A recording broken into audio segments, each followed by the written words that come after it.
예술은 우리들 혹은 그들만의 리그가 아닙니다. 예술은 공적 기능을 담당하고 있습니다. 여기서 말하는 공적 기능이란 예술의 가치가 작품에만 있는 것이 아니며 사람과 사람 사이의 상호작용에 의해서 결정되는 것임을 이해하여야 합니다. 예를 들어 가지고요. 대학의 석사 졸업 논문은 창의적 개념을 바탕으로 다양한 문헌을 참조하라고 이야기를 합니다.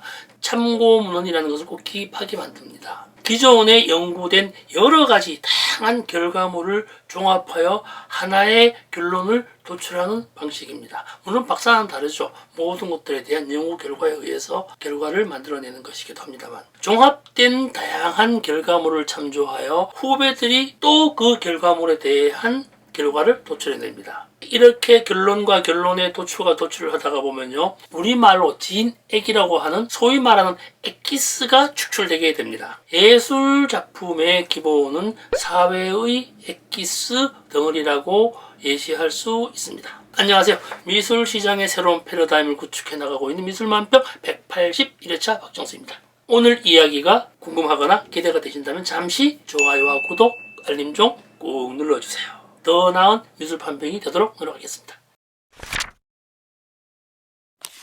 혹자는 예술을 사회의 똥이라고 말하기도 합니다만, 저는 사회의 진액이다 라고 말하면서 우리 사회가 예술을 왜 필요하는지에 대한 이유를 말씀드리고자 합니다. 문화예술진흥법령에서 말하는 문화예술이란 문학, 미술, 음악, 무용, 연극, 영화, 연예, 국악, 사진, 건축, 어문, 출판 및 만화를 이야기합니다. 참 많죠. 이것을 예술의 장르라고 말할 수 있는데, 이렇게 장르로 나뉜 것은요, 표현 방법이 각기의 특성과 특색이 있기 때문입니다. 그림이 못하는 것을 소리로, 소리로 못하는 것을 몸짓으로, 시간의 한계를 지니는 연극과 종합적인 영화, 사람이 만들지만 독특한 역사를 지닌 건축, 이런 등등의 서로 표현할 수 없는 어떤 방식을 차용하는 것을 장르라고 이야기를 합니다. 우리 사회가 예술을 필요로 하는 것은 예술 작품에 이입되는 감정이 곧 사회가 필요로 하는 바람직한 공동체 의식과 사람들과의 사회를 구성하는 데 효과적인 수단이 된다는 것을 잘 알고 있기 때문입니다.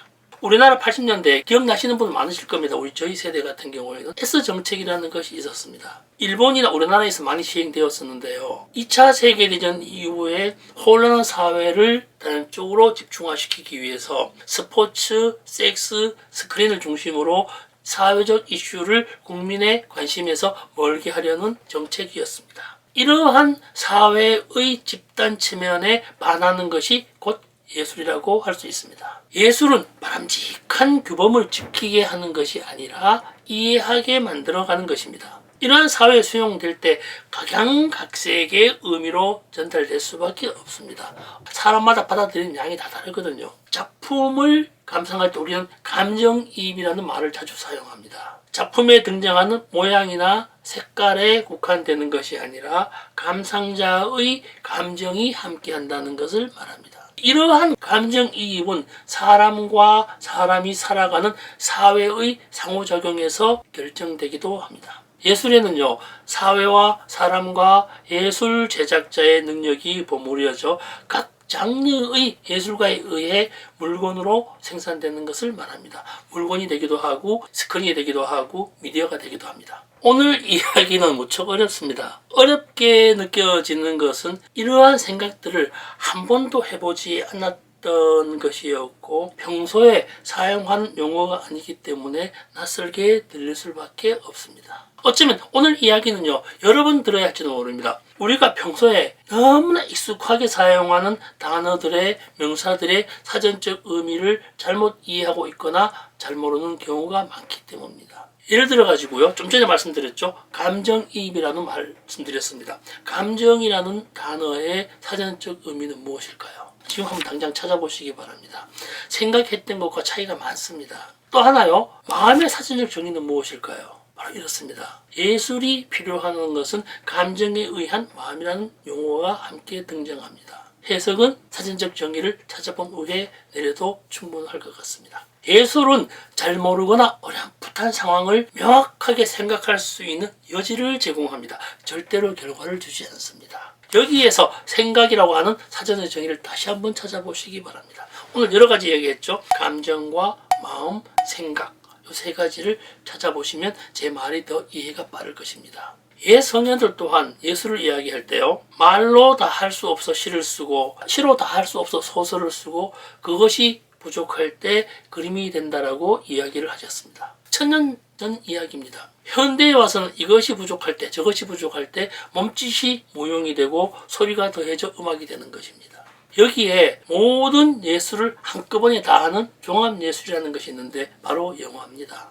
영화 좋아하는 사람 많죠. 시각예술로서의 그림은 예술의 각기 다른 영역의 일부일 뿐입니다. 다시 한번요. 우리 사회는 왜 예술을 수용할까요? 뭐 간단하게 말하면요. 필요하니까 그러죠. 필요하니까 뭐 그런 거 아닙니까? 앞서서 이야기했던 걸 다시 한번 정리를 해봅니다. 예술은 사회 발전의 보탬이 된다 이 말입니다. 사회 구성원과 조직을 이해하고 상호 간에 소통과 의견을 개진하고 더 발전하면요. 없던 조건을 만들어내거나 새로 생긴 조건에 사회 구성원들이 적응하고 실행하는 것이 쉽고 부담 없게 무리 없게 하는 선행 연구의 영역입니다. 일어나지 않은 일이나 사건을 정신이나 생각으로 마음으로 미리 경험해 보는 것입니다. 생각조차 할 수 없었던 생각도 못 해봤던 그런 것들에 대해서 어떤 상상의 영역을 만들어내듯이 말입니다. 알고 있거나 상상 가능한 영화라면 재미가 없어서 보지 않게 되겠죠. 그러니까 미술을 모른다고 외면할 것이 아니라 이번 주말 그냥 문화예술이 있는 곳에 놀러 나가 보시길 권합니다. 감상하지 않으셔도 됩니다. 감상이라는 것은 예술작품을 비교 평가하고 판단하는 것이라고 말씀드린 적이 있었습니다. 그냥 영화관이나 연극무대, 서점이나 전시장 그것도 아니면 낯선 동네라도 방문해 보시면 어떨까요? 사람에 대한 어색함이 아니면 불편함, 다른 생각, 다른 느낌, 낯설고 어색한 생각들이 예술을 이해하는 지름길이기도 합니다. 우리 사회가 예술을 필요로 하는 것은 다음에 연결해서 말씀 한 번 더 드려보도록 하겠습니다. 고맙습니다.